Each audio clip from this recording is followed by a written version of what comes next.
இந்த வீடியோவில் கருணக்கிழங்கு எப்படி டேஸ்டியாக ஃப்ரை பண்ணலான்றதை பார்க்கலாம் வாங்க. ஃபஸ்ட்டு கட் பண்ணி வச்ச கருணக்கிழங்கு எடுத்துக்கோங்க.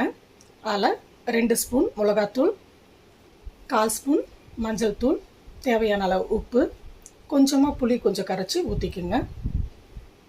ஊற்றிட்டு தேவையான அளவு அந்த கருணக்கிழங்கு வேகிற அளவுக்கு ஒரு கிளாஸ் தண்ணி கொஞ்சம் ஊற்றி விட்டுட்டு வேக விடுங்க.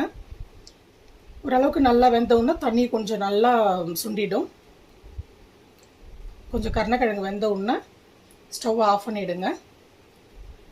அடுத்து ஒரு தவா எடுத்து அதில் தேவையான அளவு எண்ணெய் விட்டு கருணக்கிழங்கை போட்டு நல்லா டீப் ஃப்ரை பண்ணி எடுத்துக்குங்க.